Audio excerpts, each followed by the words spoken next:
Hello दोस्तों, स्वागत है आपका अपने चैनल कैरियटिक फंडा में। मैं खुशबू और आज की इस वीडियो में लाए हैं CITS एंट्रेंस एग्जाम 2024 के रिगार्डिंग FDT ट्रेड यानी फैशन डिज़ाइन टेक्नोलॉजी ट्रेड के लिए इंपॉर्टेंट क्वेश्चन आंसर सीरीज को, जिसके अंतर्गत ये आज की आपकी 18वीं क्लास रहेगी। इससे पहले 17 क्लासेस करा दी गई हैं। अगर आप उन क्लासेस को अभी तक नहीं देखे हैं तो प्लेलिस्ट का लिंक आपको डिस्क्रिप्शन बॉक्स में मिल जाएगा, वहां से जाकर आप पहले की सभी क्लासेस को देख सकते हैं।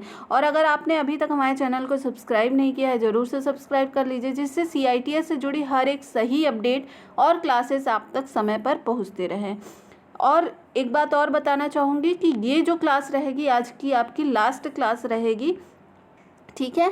टोटल आपको 18 क्लासेस करा दी गई हैं और हर क्लास आपका लगभग 30 क्वेश्चन हर क्लास में कराए गए हैं।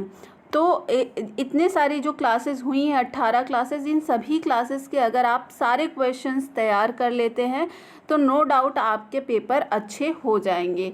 और जितना टाइम अभी बचा है, अगर आपके पास कोई बुक है फैशन डिज़ाइन टेक्नोलॉजी से तो उससे आप थोड़ी थ्योरी पार्ट आप कवर कर लीजिए, जिससे आपके मैक्सिमम क्वेश्चन एग्ज़ाम में बन सके, ठीक है। तो जितनी क्लासेस कराई गई है इन क्लासेस को आप बार बार रिवीजन करें। अगर इन क्लासेस की आपको PDF चाहिए तो PDF टेलीग्राम ग्रुप पर प्रोवाइड की गई है। टेलीग्राम ग्रुप का लिंक भी आपको डिस्क्रिप्शन बॉक्स में मिल जाएगा, तो वहां से जाकर आप सभी PDFs को डाउनलोड कर सकते हैं। एक बार अपना क्लास कर लीजिए, क्लासेस में जो भी क्वेश्चन आंसर कराए गए हैं उनको याद कर लीजिए।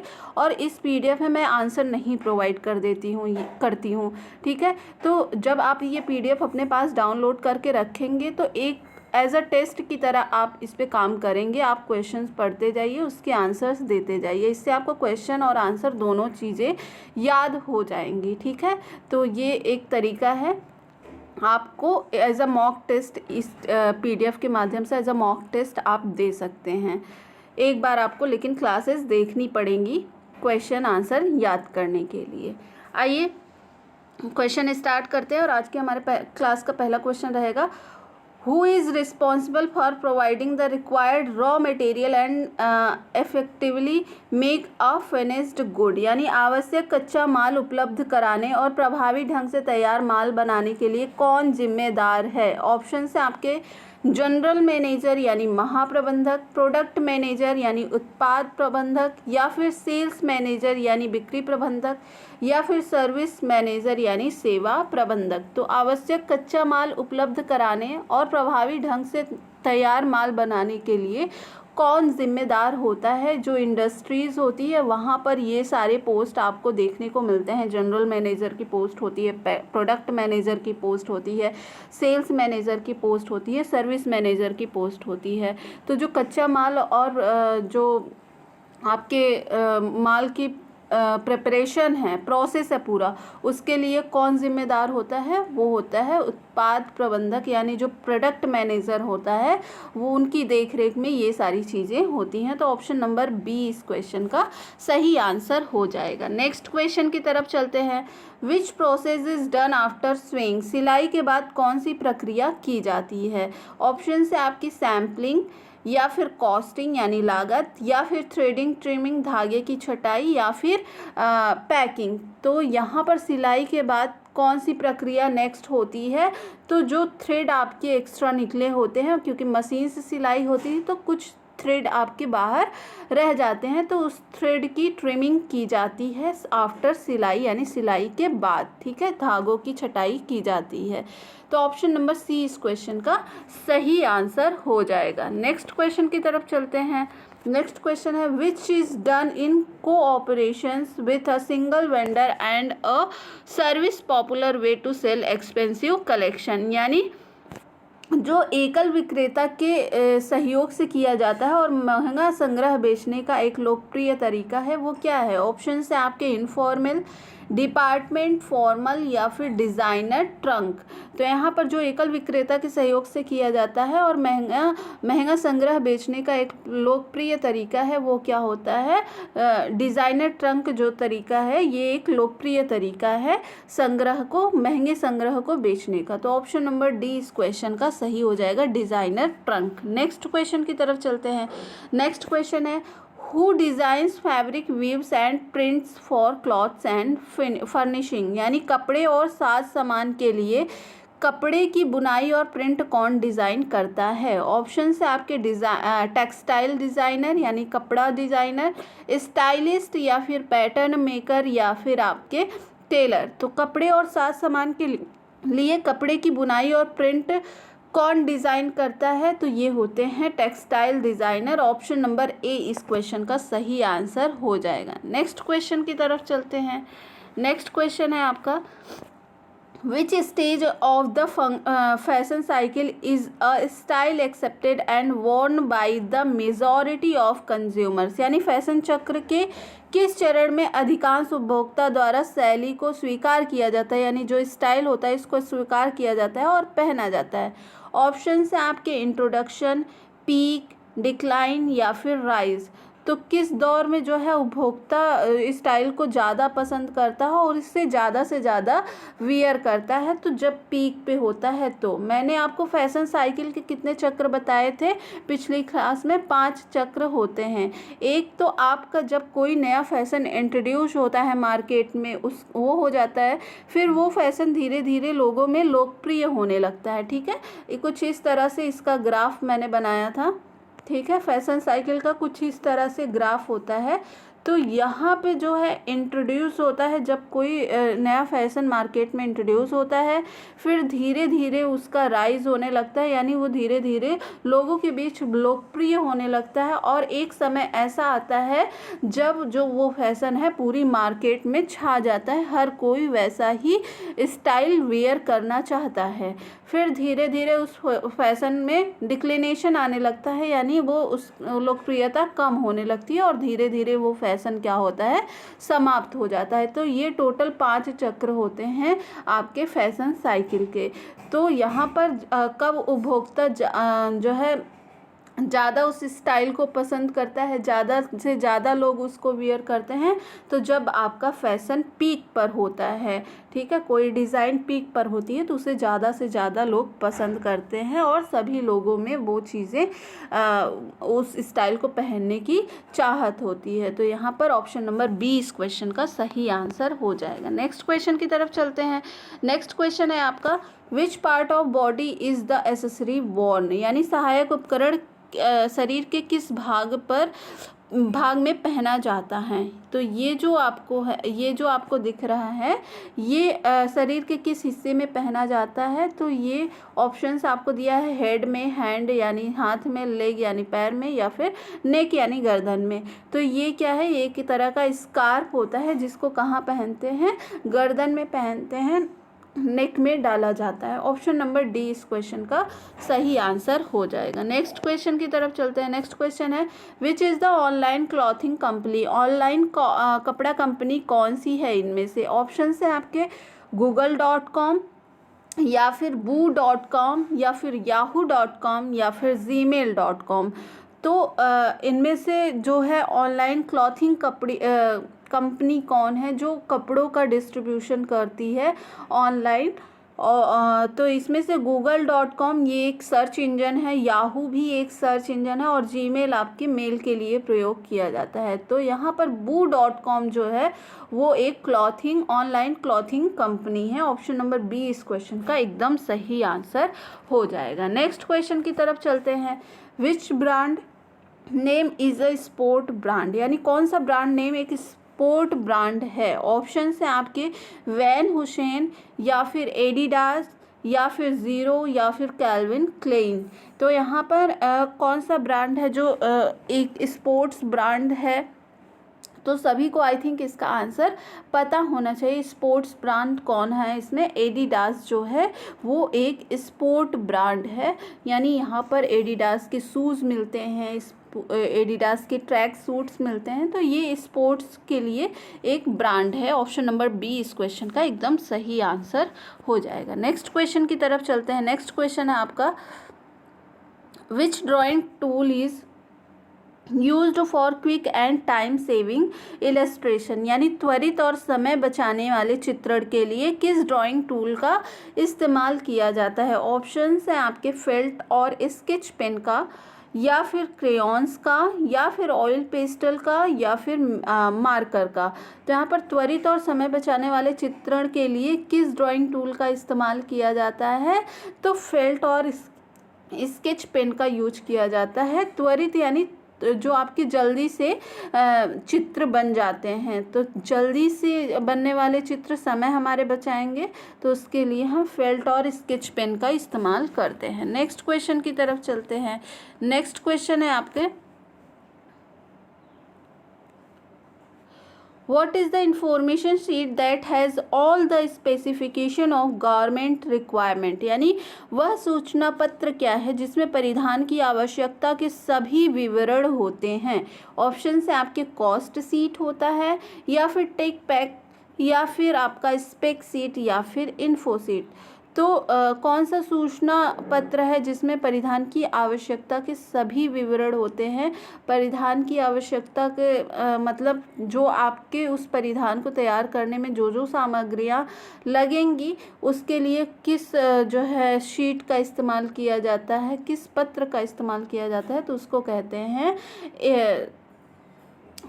इसको कहते हैं टेक पैक। ठीक है, इसको क्या कहते हैं? Tech pack. Option number B इस क्वेश्चन का सही आंसर हो जाएगा। टेक्निकल भाषा में इसको टेक पैक किया जाता है। जो बड़े बड़े ब्रांड्स की कंपनियां होती हैं, जहां पर बहुत सारे लोग वर्क करते हैं और हर एक डिपार्टमेंट होता है, तो वहाँ पर जो टेक्निकल लैंग्वेज का इस्तेमाल किया जाता है परिधान की आवश्यकता के लिए, विवरण पत्र जो होता है, उसको टेक पैक कहते हैं। ऑप्शन नंबर बी इस क्वेश्चन का एकदम सही आंसर हो जाएगा। नेक्स्ट क्वेश्चन की तरफ चलते हैं। What is the statements prepared before pricing? मूल्य निर्धारण से पहले तैयार किया गया विवरण क्या होता है? ऑप्शन है आपके हिस्टोरिकल कॉस्ट, या फिर प्राइम कॉस्ट यानी प्रधान लागत, या फिर फैक्ट्री कॉस्ट, या फिर एस्टिमेटेड कॉस्ट यानी अनुमानित लागत। तो मूल्य निर्धारण से पहले तैयार किया गया विवरण क्या कहलाता है? एस्टिमेटेड कॉस्ट यानी अनुमानित लागत होता है। जब कोई चीज़ तैयार किया जाता है, उससे पहले जो कॉस्ट होती है वो सारे एस्टिमेशन को देखने के बाद एस्टिमेट किया जाता है, यानी अनुमान लगाया जाता है कि इस परिधान को तैयार करने में इतने जो है पैसे इसमें खर्च होंगे इस परिधान को तैयार करने में। तो उसी जो अनुमानित लागत है उसी को क्या कहते हैं? एस्टिमेटेड कॉस्ट कहते हैं। ऑप्शन नंबर डी इस क्वेश्चन का एकदम सही आंसर हो जाएगा। नेक्स्ट क्वेश्चन की तरफ, Which fashion week conceived the concept of festive platform for Indian tradition? यानी कौन सा फैशन वीक भारतीय परंपरा के लिए उत्सव मंच की अवधारणा को प्रस्तुत करता है? ऑप्शन से आपके वैन ह्यूमन मेंस वीक, या फिर लेकमे फैशन वीक, या फिर बेंगलोर फैशन वीक, या फिर राजस्थान फैशन वीक। तो इनमें से कौन सा फैशन वीक है जो भारतीय परंपरा के लिए उत्सव मंच की अवधारणा को प्रस्तुत करता है? तो ये है आपका Bangalore fashion week. Option number C इस क्वेश्चन का एकदम सही आंसर हो जाएगा। नेक्स्ट क्वेश्चन की तरफ चलते हैं। What does luxury means? यानी विलासिता का क्या अर्थ है? विलासिता से आप क्या समझते हैं? ऑप्शन से आपके इंस्टेंट परचेजिंग यानी तुरंत खरीदारी करना, या फिर कन्वीनियंट परचेज सुविधाजनक खरीदारी करना, या फिर कॉस्टली प्रोडक्ट्स महंगे उत्पाद का इस्तेमाल करना, या फिर डेली नीड्स दैनिक आवश्यकताओं के अनुसार खरीदारी करना। तो यहाँ पर आप विलासिता का मतलब क्या समझेंगे इस चार ऑप्शंस में से? तो विलासिता यानी लग्जरी मीन से क्या समझेंगे कि महंगे जो प्रोडक्ट्स परचेज करना, महंगे प्रोडक्ट्स को प्रेफरेंस देना, वो क्या दिखाता है? हमारी लग्जरियस लाइफ को दिखाता है। ठीक है, तो ऑप्शन नंबर सी इस क्वेश्चन का सही आंसर हो जाएगा। नेक्स्ट क्वेश्चन की तरफ चलते हैं। Which one is considered first in garment production? यानी परिधान उत्पादन में किसको प्रथम माना जाता है? ऑप्शन से आपके डिलेड आउटकम्स यानी विलंबित परिणाम, या फिर deliver out products on time यानी समय पर उत्पाद वितरित करना, या फिर प्रोडक्ट प्राइस उत्पाद की कीमत, या फिर no need to satisfy consumers necessity यानी उपभोक्ता की आवश्यकता को पूरा करने की कोई आवश्यकता नहीं है। यहाँ सेसेसिटी नहीं है, सेटिस्टी नहीं होना चाहिए, आई थिंक यहाँ पर नेसेसिटी होना चाहिए। ठीक है, तो यहाँ पर परिधान में उत्पाद में किसको प्रथम माना जाता है? परिधान उत्पाद में तो समय पर उत्पाद वितरित करना, यानी डिलीवर प्रोडक्ट्स ऑन टाइम। अगर आपके पास कोई ऑर्डर आ रहा है तो उस प्रोडक्ट का डिलीवरी करना, उस प्रोडक्ट को कस्टमर को प्रोवाइड करना समय पर, सही समय पर, ये है परिधान उत्पादन में प्रथम माना जाएगा, यानी इसको फर्स्ट प्रेफरेंस दी जाएगी। तो ऑप्शन नंबर बी इस क्वेश्चन का सही आंसर हो जाएगा। नेक्स्ट क्वेश्चन की तरफ चलते हैं। नेक्स्ट क्वेश्चन है आपका, what type of group does beads, zardozi, ribbons and sequins belongs to, यानी मोती, जरदोजी, रिबन और सीक्वेंस किस प्रकार के समूह से संबंधित हैं? ऑप्शन से आपके सजावट यानी ट्रिमिंग से, फास्टनर यानी फास्टनर जो होते हैं, ओपनिंग्स यानी उद्घाटन से, या फिर नेक डिज़ाइंस गर्दन की डिज़ाइन से। तो मोती, जरदोजी, रिबन्स और सीक्वेंस जो हैं वो किस समूह से बिलोंग करते हैं? तो ये सभी ट्रिमिंग्स मटेरियल्स हैं, यानी सजावट की सामग्री है। ऑप्शन नंबर ए इस क्वेश्चन का सही आंसर हो जाएगा। नेक्स्ट क्वेश्चन की तरफ चलते हैं। नेक्स्ट क्वेश्चन है आपका, which trim has spring kind of thread, यानी किस ट्रिम में स्प्रिंग जैसा धागा होता है? ऑप्शन से आपके सीक्वेंस में, या फिर बीड्स यानी मनके में, या फिर जरदोजी, या फिर रिबन यानी फीते में। तो किस ट्रिम में स्प्रिंग जैसे धागे होते हैं? तो ये होते हैं जरदोजी में। ऑप्शन नंबर सी इस क्वेश्चन का सही हो जाएगा। जरदोजी कुछ इस तरह से होता है। ठीक है, इस तरह की जरदोजी जो आपके कपड़े में लगी रहती हैं, इसमें आप ध्यान से देखेंगे तो जो धागे होते हैं वो रोल्ड होते हैं, यानी स्प्रिंग के जैसे इसमें धागे होते हैं। ठीक है, नेक्स्ट क्वेश्चन की तरफ चलते हैं। नेक्स्ट क्वेश्चन है आपका, which is carried type of accessories, कौन सी कैरी किए जाने वाला सहायक उपकरण है या सहायक सामग्री यहाँ कहेंगे। ठीक है, तो कैरी यानी कैरी करना यानी हाथ में लेना। कौन सा कैरी किया जाने वाला इसमें से जो है सामग्री है? ऑप्शन से आपके कैप यानी टोपी, ज्वेल्स यानी गहने, पर्स यानी बटुआ, बेल्ट यानी जो बेल्ट कमरबंद होता है। तो यहाँ पर कौन सा कैरी किया जाता है? तो टोपी पहना जाता है, गहने पहने जाते हैं, बेल्ट पहने जाते हैं, लेकिन बटुआ जो होता है, पर्स जो होता है, उसको हाथ में लिया जाता है। तो ये कैरी करने वाला सामान है पर्स। ऑप्शन नंबर सी इस क्वेश्चन का सही आंसर हो जाएगा। नेक्स्ट क्वेश्चन की तरफ चलते हैं। What is the name given to any element of clothing which is worn on one's head, यानी सिर पर पहने जाने वाले कपड़ों के किसी भी तत्व को क्या नाम दिया जाता है? ऑप्शन से आपके हेड गियर्स, हेलमेट, या फिर हैट यानी टोपी, बोनेट यानी ढक्कन। तो सिर पर पहने जाने वाले कपड़ों के किसी भी तत्व को क्या नाम दिया जाता है? तो इनको हेड गियर्स बुलाया जाता है। ऑप्शन नंबर ए इस क्वेश्चन का सही आंसर हो जाएगा। नेक्स्ट क्वेश्चन की तरफ चलते हैं। नेक्स्ट क्वेश्चन है आपका, which head gears is worn for religious और कल्चरल बिलीव्स, यानी धार्मिक और सांस्कृतिक मान्यताओं के लिए कौन सा हेड गियर पहना जाता है? ऑप्शन से आपके हेलमेट, या फिर हुड यानी कंटोप, या फिर टर्बन यानी पगड़ी, या फिर हैट यानी टोपी। तो धार्मिक और सांस्कृतिक मान्यताओं के लिए कौन सा हेड गियर पहना जाता है? तो ये टर्बन पहना जाता है, यानी पगड़ी जो है वो धार्मिक रिलीजियस होता है। ऑप्शन नंबर सी इस क्वेश्चन का सही आंसर हो जाएगा। जो पंजाबी लोग पहनते हैं पगड़ी, ये रिलीजियस से कनेक्टेड होता है, उनके धर्म से कनेक्टेड होता है। तो ऑप्शन नंबर सी इस क्वेश्चन का सही आंसर हो जाएगा। नेक्स्ट क्वेश्चन की तरफ चलते हैं। नेक्स्ट क्वेश्चन है आपका, विच बो is narrow neck and with wide pointed wings traditionally made of grey pattern silk, यानी कौन सा धनुष संकीर्ण गर्दन वाला और चौड़े नुकीले पंखों वाला होता है, जो पारंपरिक रूप से ग्रे पैटर्न वाले रेशम से बना होता है? ऑप्शन से आपके आर्कॉट, या फिर फीदर, या फिर आपका गोटियन, या फिर मफलर। तो कौन सा धनुष का मतलब यहाँ बो से है, जो गले में लगाते हैं उसको बो बोलते हैं। तो ये संकीर्ण गर्दन और चौड़े नुकीले पंखों वाला होता है। तो ये इसको क्या कहते हैं, इसको आर्कट कहते हैं। ऑप्शन नंबर ए इस क्वेश्चन का सही आंसर हो जाएगा। आर्कट कुछ इस तरह से दिखता है, ये रेशम सिल्क का बना होता है। इसमें यहाँ पर बीच में पतला होता है, जबकि किनारों पर क्या होता है, चौड़ा होता है। तो इस तरह के बो को क्या कहते हैं, बो कई तरह के होते हैं, लेकिन इस तरह के बो को कहते हैं आर्कट।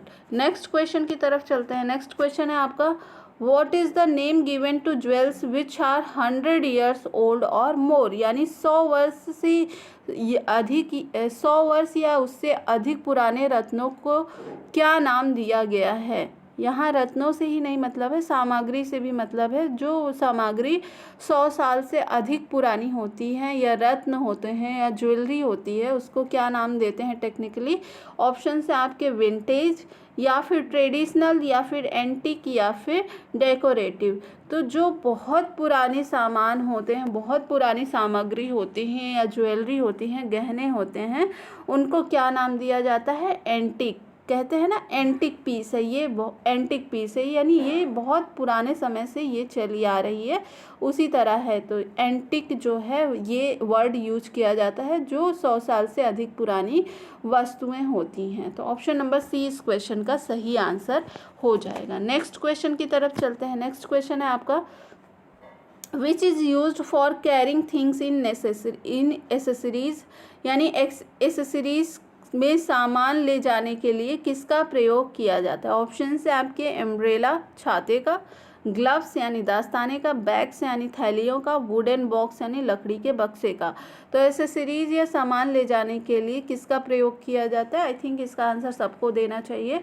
तो बैग्स का इस्तेमाल करते हैं, थैलियों का इस्तेमाल करते हैं सामान को ले जाने के लिए। ऑप्शन नंबर सी इस क्वेश्चन का सही आंसर हो जाएगा। नेक्स्ट क्वेश्चन की तरफ चलते हैं। नेक्स्ट क्वेश्चन है आपका, which type of accessories does barrel clutch belongs to, यानी बैरल क्लच किस प्रकार की एसेसरीज से संबंधित हैं। ऑप्शन से आपके कैप्स, या फिर हैट यानी टोपी, या फिर बेल्ट्स, या फिर बैग्स। तो बैरल क्लच, क्लच क्या कहते हैं, जिसमें जो आपके कंधे पे नहीं टांगा जाता, जिसमें स्ट्रिप्स नहीं होती हैं, क्लच को क्या किया जाता है, हाथ में कैरी किया जाता है। तो ये किस श्रेणी में आती हैं, किस समूह से संबंधित होता है बैरल क्लच, तो ये बैग से संबंधित होता है। ऑप्शन नंबर डी इस क्वेश्चन का सही आंसर हो जाएगा। जो आप छोटे छोटे पर्स हाथ में लेते हैं, इसको क्या कहते हैं, क्लच कहते हैं। ठीक है, नेक्स्ट क्वेश्चन की तरफ चलते हैं। नेक्स्ट क्वेश्चन क्या है, what is the name of bag that the shoulder support which had double handles and lies on the back, यानी कंधों की सहारा देने वाले बैग का क्या नाम है जिसके दोहरे हैंडल्स होते हैं और पीठ पर रहता है। ऑप्शन से आपके बकेट, क्लच, शोल्डर बैग, या फिर बैकपैक। तो क्या होता है, जिसमें जो है डबल सपोर्ट होता है शोल्डर पे और वो कंधे पर रहता है, तो ये पिट्ठू बैग होता है, जिसको इंग्लिश में बैकपैक कहते हैं। ठीक है, सभी को इसका आंसर पता होना चाहिए। तो ऑप्शन नंबर डी इस क्वेश्चन का एकदम सही हो जाएगा, पिट्ठू बैग। नेक्स्ट क्वेश्चन की तरफ चलते हैं। नेक्स्ट क्वेश्चन है आपका, which accessories is use to protect our hands in working place and from seasons, यानी कार्यस्थल पर और मौसम से हमारे हाथों की रक्षा के लिए किस सहायक उपकरण का उपयोग किया जाता है। ऑप्शन से आपके चूड़ियों का यानी बैंगल्स, ग्लव्स यानी दास्ताने, या फिर अम्ब्रेला यानी छाता, या फिर रिंग्स यानी अंगूठी। तो कार्यस्थल पर और मौसम से हमारे हाथों की रक्षा के लिए किस सहायक उपकरण या सामग्री का इस्तेमाल किया जाता है, तो ग्लव्स का इस्तेमाल किया जाता है, दास्ताने। ऑप्शन नंबर बी इस क्वेश्चन का सही आंसर हो जाएगा। नेक्स्ट क्वेश्चन है, which trims is used to finish the raw edge of sari, pallu और दुपट्टा, यानी साड़ी के पल्लू या दुपट्टा के कच्चे किनारों को खत्म करने के लिए किस ट्रिम का इस्तेमाल किया जाता है। ऑप्शन से आपके रिबन्स, या फिर फ्लावर्स ट्रिमिंग्स, फूलों की सजावट, या फिर टेसल्स, या फिर रोप यानी रस्सी। तो साड़ी के पल्लू या दुपट्टों को किनारों पर क्या लगाया जाता है, टेसल्स लगाया जाता है। ऑप्शन नंबर सी इस क्वेश्चन का सही आंसर हो जाएगा। इसको टेसल्स कहते हैं। ठीक है, बहुत सारे लोग ऐसे होंगे जिनको ये चीज़ें पता तो हैं, ये समझते हैं, या फिर ये अपने लोकल लैंग्वेज में कुछ और भी कहते होंगे, लेकिन इसको क्या बोलते हैं टेक्निकली, टेसल्स बोलते हैं। ये आपकी साड़ी के पल्लू या दुपट्टे के किनारों पर लगता है। ऑप्शन नंबर सी इस क्वेश्चन का सही आंसर हो जाएगा। नेक्स्ट क्वेश्चन है आपका, which trim is use to make a bow or floral shapes, यानी बो और पुष्प आकृतियाँ बनाने के लिए किस ट्रिम का इस्तेमाल किया जाता है। ऑप्शन है आपके रिबन का यानी फीते का, आईलेट लेस का, या फिर रिक रैक लेस का, या फिर ब्रेड्स यानी चोटियों का। तो जो बो होता है, बो मैंने बताया गले में पहनने वाला जो होता है, शर्ट में पहनते हैं तो उसको क्या कहते हैं, बो कहते हैं। और इसको बनाने के लिए किस ट्रिम का इस्तेमाल किया जाता है, तो फीते का इस्तेमाल किया जाता है बो बनाने के लिए। कई टाइप के बो होते हैं। ठीक है, नेक्स्ट क्वेश्चन की तरफ चलते हैं। नेक्स्ट क्वेश्चन है आपका, what will complete on outfit and complement the wearer's look, यानी क्या किसी पोशाक को पूरा करेगा और पहनने वाले लुक को पूरक है।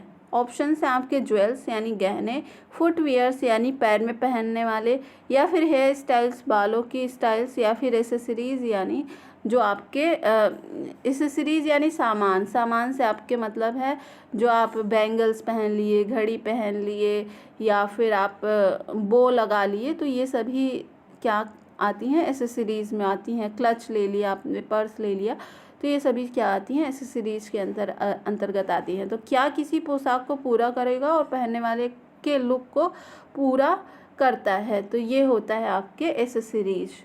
ठीक है, आप रेडी होने के बाद जो भी एसेसरीज़ आप रेडी होने के लिए पहन रहे हैं या कैरी कर रहे हैं, वो आपको पूरा लुक देगा। ऑप्शन नंबर डी इस क्वेश्चन का सही आंसर हो जाएगा। नेक्स्ट क्वेश्चन की तरफ चलते हैं, What type of accessories does shoes, hats, belts belongs to, यानी जूते, टोपी, बेल्ट किस प्रकार के सहायक सामान हैं। ऑप्शन है आपके वॉर्न टाइप यानी पहनने वाले, कैरी टाइप यानी पकड़ने वाले, डेकोरेटिव टाइप सजावटी प्रकार, या फंक्शनल टाइप यानी कार्यात्मक प्रकार। तो जूते, टोपी, बेल्ट ये सब किस टाइप के सामान हैं, तो ये सभी वॉर्न टाइप हैं, सामान हैं, यानी पहनने वाले कपड़े हैं, पहनने वाले सामान हैं। जूते आपके पैर में पहने जाते हैं, टोपी सिर में पहनी जाती है, बेल्ट कमर पर लगाया जाता है, तो ये सभी पहनने वाले सामान हैं। ऑप्शन नंबर ए इस क्वेश्चन का सही आंसर हो जाएगा। नेक्स्ट क्वेश्चन है आपका, which scarf is used in summer season, यानी गर्मी के मौसम में कौन सा स्कार्फ प्रयोग किया जाता है। ऑप्शन है आपके वुलन स्कार्फ यानी ऊनी दुपट्टा, लाइट वेट स्कार्फ हल्के वजन का दुपट्टा, या फिर थिक स्कार्फ मोटा दुपट्टा, या फिर हार्ड स्कार्फ कठोर दुपट्टा। तो गर्मी के मौसम में कौन सा स्कार्फ प्रयोग किया जाता है, लाइट वेट स्कार्फ, हल्के वजन के जो दुपट्टे होते हैं, कॉटन दुपट्टे होते हैं, उनका इस्तेमाल किया जाता है गर्मी के दिनों में। ऑप्शन नंबर बी इस क्वेश्चन का सही आंसर हो जाएगा। नेक्स्ट क्वेश्चन की तरफ, which kind of material is used means formal wear belt, यानी औपचारिक पहनने वाले बेल्ट के लिए किस प्रकार की सामग्री का इस्तेमाल किया जाता है। ऑप्शन है आपके डेकोरेटिव यानी सजावटी, वायर यानी तार, या फिर एम्ब्रॉयडर्ड यानी कसीदाकारी, या फिर लेदर यानी चमड़ा। यानी औपचारिक पहनने वाली बेल्ट के लिए किस प्रकार की सामग्री का इस्तेमाल किया जाता है, तो यहाँ पर लेदर की बेल्ट का इस्तेमाल किया जाता है। ऑप्शन नंबर डी यहाँ पर इस क्वेश्चन का सही आंसर हो जाएगा। नेक्स्ट क्वेश्चन है आपका, What will expose the social and economic status in the society, यानी समाज में सामाजिक एवं आर्थिक स्थिति को क्या उजागर करेगा। ऑप्शन है आपके ज्वेलरी यानी आभूषण, बैग्स यानी थैलियाँ, हेड गियर्स यानी जो सर में पहनने वाले सामान हैं, या फिर ट्रिमिंग्स यानी सजावट की सामग्री। तो समाज में सामाजिक एवं आर्थिक स्थिति को क्या दर्शाता है, किस तरह से दर्शाया जाता है, तो ये ज्वेलरी की मदद से। आप जितना ज़्यादा गहना पहनेंगे वो समाज में ये दिखाएगा कि आप कितने अमीर हैं, है ना। तो ये है ऑप्शन नंबर ए इस क्वेश्चन का सही आंसर हो जाएगा। नेक्स्ट क्वेश्चन है, which part of our body vangi is worn, यानी वांगी जो होता है हमारे शरीर के किस अंग पे पहने जाते हैं? ऑप्शन से आपके हेड यानी सिर में, हैंड यानी हाथ में, लेग यानी टांग में, नेक यानी गर्दन में। तो जो वांगी होता है, वांगी कहाँ पे पहने जाते हैं? तो वांगी आपके हाथ में पहनने का सामान है। ऑप्शन नंबर बी इस क्वेश्चन का सही आंसर हो जाएगा। वांगी जो लोग नहीं जानते तो वांगी कुछ इस तरह से होता है जो कि आप अपने बाजू में पहनते हैं। बाजू में पहनने वाली सामान को क्या कहते हैं? वांगी कहते हैं। तो यहाँ पर इस क्वेश्चन का आंसर बी हो जाएगा। नेक्स्ट क्वेश्चन की तरफ चलते हैं। नेक्स्ट क्वेश्चन है आपका, what factor should an school bag book bag possess, यानी स्कूल बुक बैग में क्या गुण होने चाहिए? ऑप्शन से आपके फैंसी एंड डेकोरेटिव, फैंसी और सजावटी होना चाहिए, light weight and non durable, हल्के वजन और गैर टिकाऊ का होना चाहिए, supports more weight and durable, अधिक वजन और टिकाऊ का समर्थन करता हो, या फिर फ्लेक्सिबल एंड लाइट वेट, लचीला और हल्का वजन का होना चाहिए। तो स्कूल बैग किस तरह का होना चाहिए? जैसा कि आप सभी को पता है कि स्कूल बैग का लोड आजकल बहुत बढ़ गया है ना। जो बच्चे होते हैं स्कूल के लिए इतनी सारी बुक्स, इतनी सारी कॉपियाँ होती हैं छोटे छोटे क्लास के बच्चों के, तो उसके लिए बैग आपका किस तरह का होना चाहिए? अगर हल्का होगा तो बहुत जल्दी जल्दी फट जाएगा। तो यहाँ पर support more weight and durable, अधिक वजन सह सकता हो और ज़्यादा टिकाऊ हो, मजबूत हो। तो यहाँ पर ऑप्शन नंबर सी इस क्वेश्चन का सही आंसर हो जाएगा। नेक्स्ट क्वेश्चन की तरफ चलते हैं। What is worn around the waist preventing pants from falling, यानी कमर पर क्या पहना जाता है जो पैंट को गिरने से बचाता है? ऑप्शन से आपके बेल्ट, या फिर हिप चेन, या फिर हुक्स, या फिर हिप पाउच, यानी कूल्हे की थैली। तो कमर पर क्या पहना जाता है जो पैंट को गिरने से बचाता है? तो ये होता है बेल्ट, जो है पैंट को गिरने से बचा सकता है। ऑप्शन नंबर ए इस क्वेश्चन का सही आंसर हो जाएगा। नेक्स्ट क्वेश्चन रहेगा, which accessory tends to show a tall person shorter, कौन सा सहायक उपकरण लंबे व्यक्ति को छोटा दिखाता है? ऑप्शन से आपके कैप यानी टोपी, शू यानी जूता, बेल्ट, या फिर बैग यानी थैला। तो कौन सा सहायक उपकरण है जो लंबे व्यक्ति को छोटा दिखाता है? तो ये बेल्ट हो सकता है, बाकी सभी चीज़ें तो आदमी को लंबा ही दिखाएंगी। टोपी लगाएगा तो वो उसके सर से थोड़ा सा ऊंचा रहेगा, जूता पहनेगा तो वो भी लंबाई रहेगी, बैग से छोटा दिखाने का कोई लेना देना नहीं है। तो यहाँ पर आंसर नंबर यहाँ पर सी इस क्वेश्चन का सही हो जाएगा। बेल्ट जो है ऐसी मान्यता है या अवधारणा कह सकते हैं कि लंबे व्यक्ति को थोड़ा छोटा दिखाता है। तो ऑप्शन नंबर सी इस क्वेश्चन का सही आंसर हो जाएगा। आज की क्लास का हमारा लास्ट क्वेश्चन रहेगा, which is decorative used in garment of children and women, यानी बच्चे एवं महिलाओं के परिधान में प्रयुक्त होने वाली सजावट कौन सी है? ऑप्शन से आपके बोज, बेल्ट, पॉकेट यानी जेब, या फिर टाई। तो यहाँ पर बच्चों एवं महिलाओं के परिधान में प्रयुक्त होने वाली सजावट की सामान कौन सा है? तो ऑप्शन नंबर ए सही हो जाएगा। बो जो होता है वो सजावट का सामान है। बच्चों और महिलाओं के कपड़ों में बो का इस्तेमाल किया जाता है। मैंने बताया कि बो जो है सिर्फ एक तरह का नहीं होता है, बो आपके कई टाइप्स के होते हैं। बो सिर्फ जेंट्स के कॉलर में लगाने वाला सामान नहीं हो सकता है, वो आपके कई टाइप का हो सकता है। ठीक है, तो बो जो है बच्चों के कपड़ों में भी लगता है, महिलाओं के कपड़ों में भी लगता है। तो ऑप्शन नंबर ए इस क्वेश्चन का सही आंसर हो जाएगा। ये बो के टाइप्स आप देख सकते हैं, बो के ये कई टाइप्स हैं। ये मेनली जो बच्चों के और मेल फीमेल सभी के कपड़ों में अलग अलग तरह के डिज़ाइन के बो लगाए जाते हैं। ठीक है, तो आज की क्लास में बस इतना ही। आई होप आपको ये क्लास पसंद आई होगी। अगर क्लास पसंद आई है तो वीडियो को ज़रूर लाइक करें और चैनल को भी सब्सक्राइब करके रखें। आगे CITS से जुड़ी आपको हर एक सही अपडेट और क्लासेस और कॉलेजेस की लिस्ट भी बताई जा रही है, कौन से कॉलेज में क्या क्या फैसिलिटी है, कहाँ कहाँ कॉलेजेस हैं, सारी कुछ वीडियो बताई जा रही है, वीडियो में बताया जा रहा है। तो आप चैनल को सब्सक्राइब करके रखें जिससे CITS से जुड़ी आपको सही अपडेट समय पर मिलती रहे। मिलते हैं नेक्स्ट वीडियो में नई क्लास के साथ या फिर नई अपडेट के साथ। तब तक के लिए बहुत बहुत धन्यवाद।